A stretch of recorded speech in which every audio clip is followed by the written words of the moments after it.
Paolo Castro, thank you so much. Daryl, thank you. Every Wednesday, we have Stunt Wednesdays. Every Thursdays, thematic Thursdays. So meron tayong bear nights, lesbian nights, twink nights. Basta iba-ibang mga parties yun. Of course, Friday is Paolo's Baby, which is the Watermelon Friday. Kung saan nagwawala lahat ng tao dito, nagiinuman kami dito hanggang 4, 5 in the morning. Grabe lang ang watermelon every Friday. Saturday also is a party night. And Sunday, ilo-launch na po namin yung Illusion. It's an open drag festival na gagawin namin. Kahit sino gusto mag-perform dito, pwedeng magdala lang ng USB every Sunday. Kasi napansin po namin, tina-test, yung mga clients namin dito, nagpupunta na ka-drag, tapos gusto nilang sumampa. So, bibigyan namin sila ng platform kung saan sila pwedeng mag-express ng artistry nila, kung saan sila pwedeng mag-enjoy na hindi ginajudge. So, lahat yun, gagawin natin every Sunday. Rampa is a safe space for everyone. And we embrace and welcome everybody. Babae, lalaki, lalo na pag-pogi, mga trans, mga L, mga G, mga B, mga T, lahat ng buong alphabet, kahit anong body shape, kahit anong kulay, kahit anong expression mo, welcome ka po dito. Yun ang ginagawa namin dito po sa Rapa. We make everybody feel na welcome lahat dito. We are one big family. Okay, Queens. Siguro ang next muna si Brigiding. Brigiding, anong masasabi mo? How has Rapa changed your life? Very happy kami kasi pinaka-importanting nangyari is bukod sa buhay namin is we change the lives of these young queens dito sa Raparinas. Kasi especially nung nag-audition kami, parang meron kaming 60 to almost 100 auditionees. Pero meron kami ngayong almost 15 artists na hinuho namin, tinitrain namin to be their best version of their artistry. So happy kami na bukod sa nagbago yung buhay namin, meron din kaming iba pang binabagong buhay. Paying it forward, si Brigiding, the brightest star, ladies and gentlemen. Pakinggan natin si Venus Deluxe.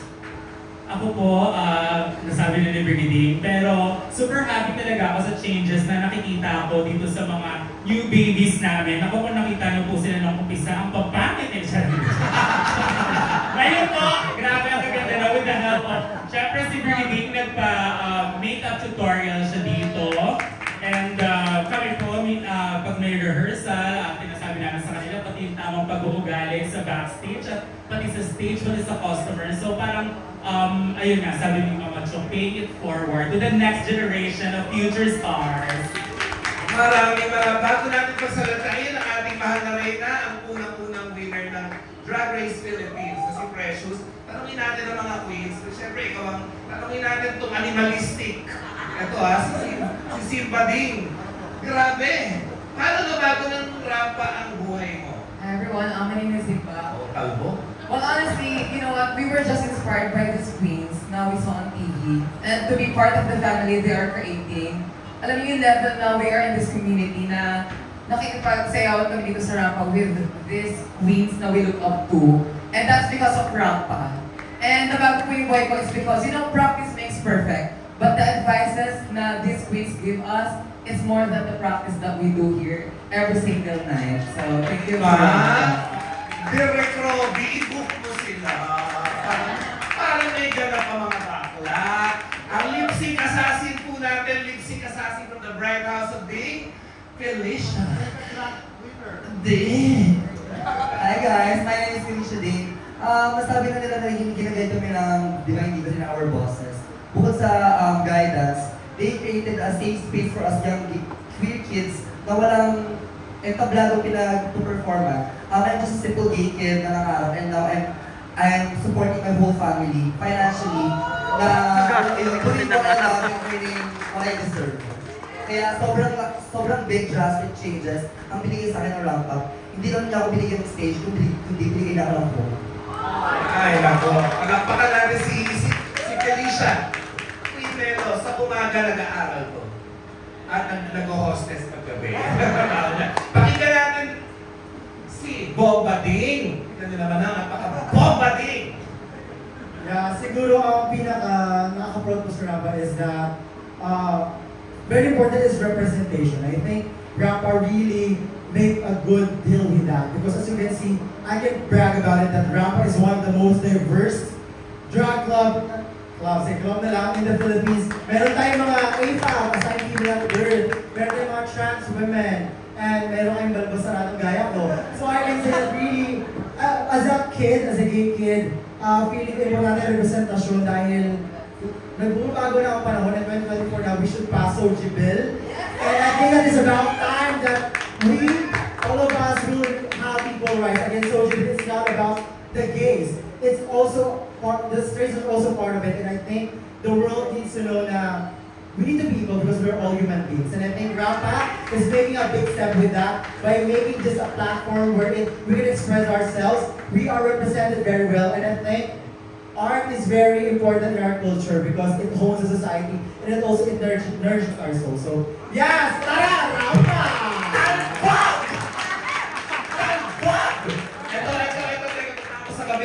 Ito World Hip Hop Champion, pagdasal natin, magbibigay ito ng karangalan sa ating bansa. Si Budalin, tulungan natin siya. Saan siya papunta sa World sa Arizona? I will be competing for the United States of America, Arizona. I will be representing our country, Philippines, for the World Hip Hop Championship. Paano nabago ng Rampa buhay mo, Meng? Super, kasi before, I don't have enough money to book for my plane ticket. But because of Rampa, I have gigs, I earn a lot, so nakapag-book ako ng sarili kong pera. And thank you so much, Rampa, and thank you so much, Marinas, Divine Divas, for giving me the opportunity. Thank you so much po talaga. Salamat po, Dalin. Mamaya maririnig natin magsalita yung ibang mga queens, pero bago ang lahat, si June Lali ng entertainment editor ng Abang. Ay! Sorry, nakalimutan ko. Si ano pala? Precious! Sorry. Precious pala na. Ayan, okay lang mga Precious. Good morning, good afternoon natin pala sa inyo lahat. Ako po si Precious Paletol. Binago ng Rampa ang buhay ko. Kasi bago kami mag-drag race, ang nabibilan namin mga kailangan namin sa work.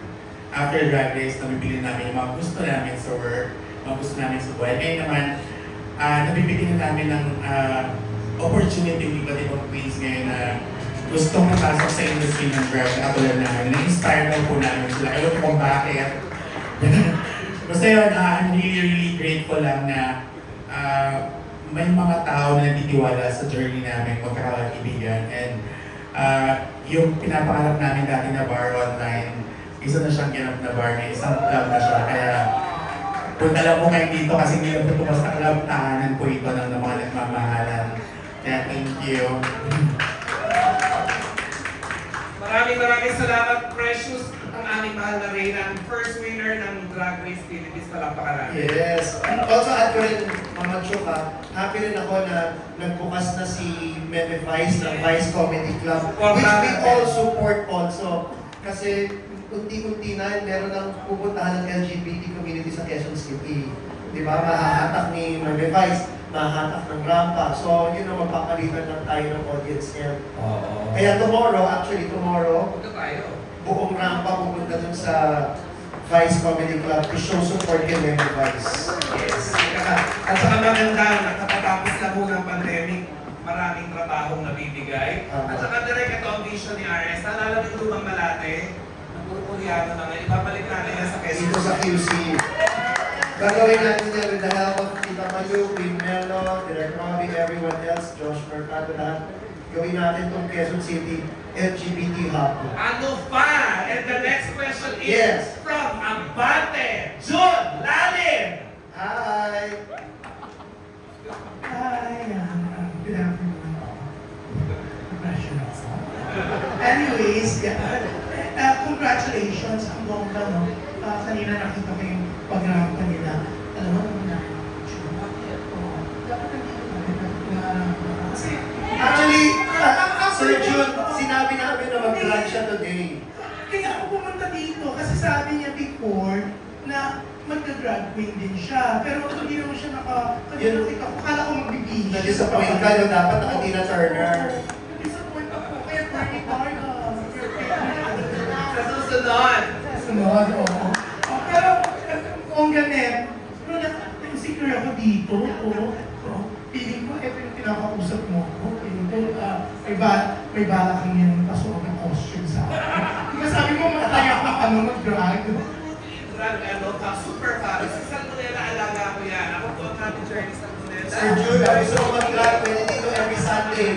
Joke lang. Pwede dito, Sir June, walang judgment. Nakakatuwa, RJ, no? Sorry, RS. Na-confuse ako. RS yan, nakakatuwa. Ikaw kasi, ikaw yung tipong, siyempre, dati tayo, kung may pera ka naman talaga dati, kung yan ang pamilya mo, ang daddy mo, sikat na veteran actor. Yung sa McDonald's production ko, alam yun, galing. Karen po. Tatay ko yung RS yun. Pero yung RS, pang pataas ka ng pataas. At kita ko sa'yo, hindi nawawala yung pagtulong mo. That LGBTQ plus isa ka sa nagtayo ang bongga. Bukod sa kanila, gusto kita talagang i-congratulate kasi hindi tigil, hindi ka yung happy lang na ang dami mo ng pera, ang dami mo ng negosyo. Alam ko, piling ko, abonado ka pa muna, di ba? So, yan,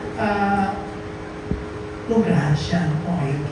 Ano pa ba yung mga ibang pinaplano mo sa mga drag queens? Eto ba, kung na lang itong rampa na to, may plano ka bang magdagay din ng rampa sa ibang lugar? Yes po, Sir June. Actually, pag kumandar na to ng full sword na tayo dito sa rampa, mali mo magkaroon ng rampa Cavite, rampa Pampanga, to give din sa mga LGBT community dito sa mga lugar na yun. Pero now, of course, focus tayo along with the Divine Divas, ang kasama ko dito sa rampa, sa conceptualize ng rampa or Divine Divas. Focus muna kami dito sa rampa QC. Pero, Sir June, soon enough, mali mo magkaroon ng rampa Makati, rampa Cebu, rampa Davao. Iba, hindi natin alam. Rampa Cebu, rampa Catalogan.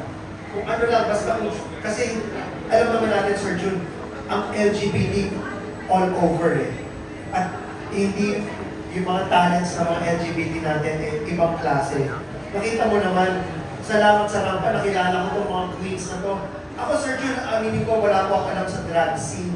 Kasi bilang paminta, hindi naman ako masyadong paminta lang, hindi ako nag-drag except pag-play. Pero ngayon, nakikita ko itong mga performers, parang sabi ko nga kay Jojo, dito dapat na ganyan na lang tayo Dapat nagdago na rin tayo before Pero yun, salamat po sa congratulations po sa amin, Sir June. Thank you. Yan, RS, honestly, we're so proud of you. Kasi yung support mo, kasi iba, they always say na, I'm supporting LGBTQ, pero wala naman makikita ang ginagawa. Pero ikaw, wala kang sinasabi noon, pero yung grupo nyo, nandito na yung rampa. So ako, I'd like to congratulate you, your group. Ako sigurado ako, sa dami nila, lugi kayo. Pero, I'm sure pinukuha mo sa ibang negosyo mo. Pero, yun, nakakatuwa yung mga katulad mo na tumutulong sa kapwa nila. Hindi yung sila lang. So, congratulations. Thank you, Sir June Dali. Maraming salamat. Maraming salamat. Pupunta po ako sa kabila sa mga online. Yes po. Pwede na siguro mo Yan, John Bueno of Kumagkaw, may tanong, kapatid. Yes. Hi, ladies.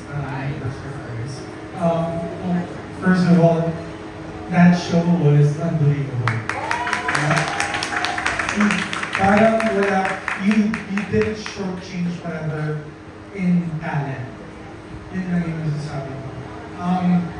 Siguro yung question ko is, siguro for one or two of the performers earlier, what do you think would your future be without Rampa?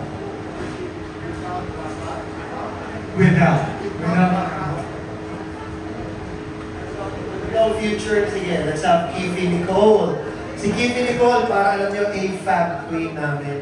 So, talagang medyo, kung paano na lang po yung buhay